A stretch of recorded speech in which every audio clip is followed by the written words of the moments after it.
sifatu adai sujudi tilawati kharij as-salah, sifa ya kutekeleza kusujudu kwa kupitia kusoma Qur'an, lakini hii inakuwa ni nje ya swala.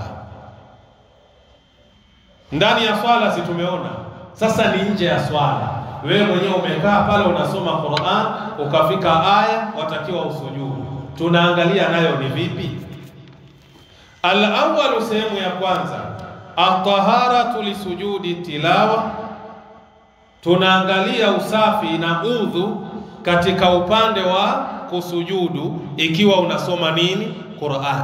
Hii iko nje ya swala. Sasa ikhtalafa ulama, wamekhtalifiana maulama fi ishtirati taharati, katika kuweka sharti la udhu fi sujudi tilawati, katika kusujudu ikiwa unasoma Qur'ani, ala qaulaini, wamekhtalifiana juu ya kauli ngapi? Kauli mbili. Alqaulu alawwal, kauli ya kwanza, tushtaratu taharatu, imewekwa sharti la udhu lisujudi tilawa ikiwa wewe unasujudu kwa ajili ya kusoma Qur'an.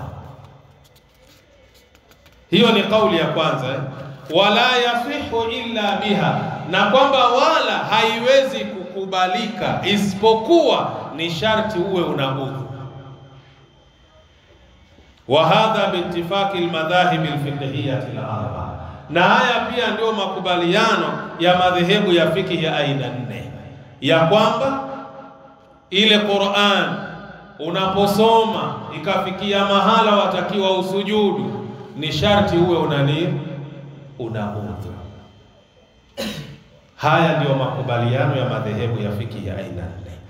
Nenda kwenye kitabu Badai'u Sanai lil-Kasani, kitabu nambari 1 ukurasa 186, wa fil Kafi ibn Abd al-Barri, vile vile kitabu nambari 1 ukurasa 262, wa fil Majmu'i lin-Nawawi, kitabu nambari 4 ukurasa ni wa 63, wa fi Kishaf al-Qina'i lil-Bahuti, kitabu nambari 1 ukurasa 134, wa hukiya al-ijma'u ala dhalika, na vile vile imepokelewa na kuzungumziwa makubaliano ya maulama juu ya jambo hilo, ya kwamba yule mwenye kusujudu sujudu tilawa sharti awe ana udhu.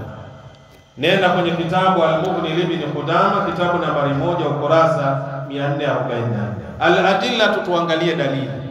Awalan min as-sunnah, kwanza ni kutokamana na hadithi za Mtume. Ana Abdullah ibn Umar, kutoka kwa Abdullah mtoto wa Umar, ani nabii sallallahu alayhi wasallam qala, kutoka kwa Mtume, rehma na amani zimshukia, amesema, la yakbalu Allahu salatan bighairi tuhuri, Mwenyezi Mungu haikubali swala ya yoyote ikiwa hana udhu. Tumeelewana vyema? Mwenyezi Mungu hakubali swala ya mtu yoyote ikiwa hana udhu. Rawahu Muslim, utaipata kwa nambari 224. Wajhu dalala, tuangalie mwongozo wa dalili. Annahu yadkhulu fi umumihi sujud, ya kwamba inaingia hapa katika kujumuisha na kukusanya hili jambo la kusujudu. Inaingia nini hii kusujudu? Kwa ajili ya nini? Ya kusoma Qur'an. Alo, umenielewa ya kwamba hii sujud ni sehemu ya swala? Sujud ni sehemu ya nini? Ya swala. Kwa hiyo vile vile kama sujudi ni sehemu ya sala, unatakiwa wakati unasujudu uwe una nini? Una udhu.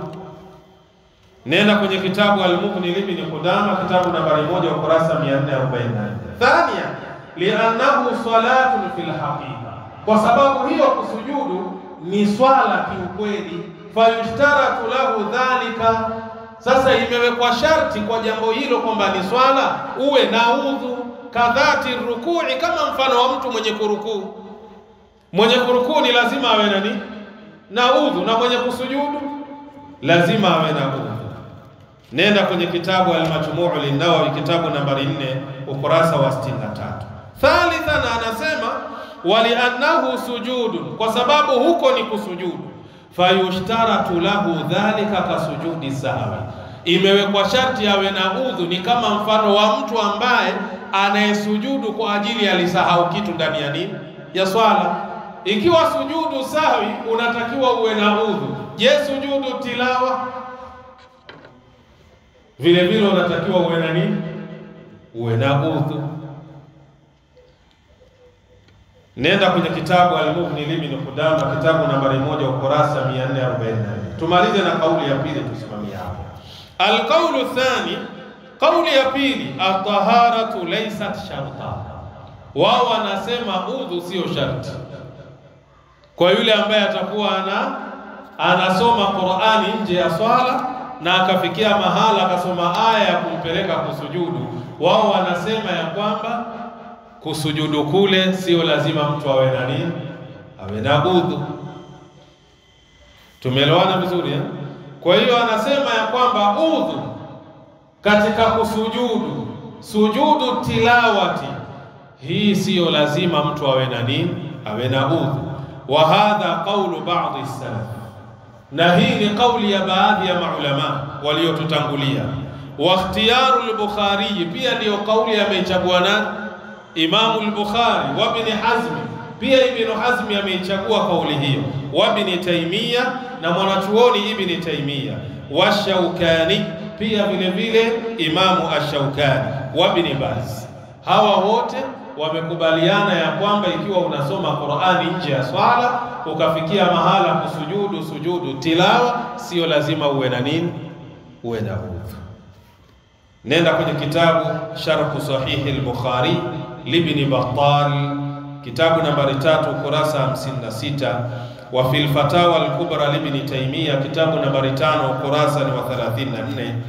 Nenda kwenye kitabu Al-Muhalla Ibn Hazm, kitabu nambari 1 ukurasa 94. Nenda kwenye kitabu Fatawa Ibn Baz, kitabu nambari 11 ukurasa 406. Wadhalika lilat, wanasema na hilo ni kwa sababu ya hizi zinazofuata, ya kwamba sio sharti uwe na nini? Uwe na udhu. Awala, sababu ya kwanza, annahu laysa fi ahadithi sujudi tilawa, ya kwamba hakuna katika hadithi ambazo zatupa muongozo sisi mtu kusujudu wakati anasoma Qur'ani ma yadullu ala i'tibari an yakuna sajidu mutawaddian, ya kwamba kuna hadithi inatupa muongozo wa mazingatio mwenye kuisoma hiyo aya wakati anasujudu nje ya swala awe anani? Awe ana udhu. Ya kwamba hakuna hadithi yoyote iliyotupa muongozo ya kuonyesha ikiwa unasoma Qur'ani nje ya swala ya kwamba unatakiwa ufanye nini? Uwe una udhu wakati unasujudu. Hiyo hadithi anasema hakuna. Hiyo ni sababu yao ya kwanza. Thania, sababu ya pili, kad kana yasjudu ma'ahu sallallahu alayhi wasallam man hadara tilawatahu, mtume alikuwa akisujudu pamoja na masahaba zake wale waliohudhuria kwenye kikao chake ikiwa wanasoma Qur'an. Walam yunqal annahu amara ahadan minhum, na wala haijanukuliwa sehemu yoyote ya hadithi ya kwamba mtume aliamrisha mmoja katika hao masahaba miongoni mwao bilwudhui, hawe anaudhu wakati anasujudu sujudu tilawa nje ya nini? Ya swala. Hoja zao pia zina nguvu, sio? Wayab'adu an yakunu jami'an mutawaddiin, na anasema hilo ni jambo ambalo liko mbali sana, ya kwamba wale wote waliokuja kwa mtume pale eti wawe wana nini? Wana udhu. Hiyo ni ngumu, ya kwamba wote wamekuja wakiwa wana nini? Wana udhu. Sasa mtume alikuwa akisoma Qur'an na ikifikia mahala ya sehemu ya kusujudu wanasujudu wote. Tumeelewana vyema? Lakini hapo nenda kwenye kitabu Nailul Awtari li Shawkani, kitabu nambari 3 kurasa 125.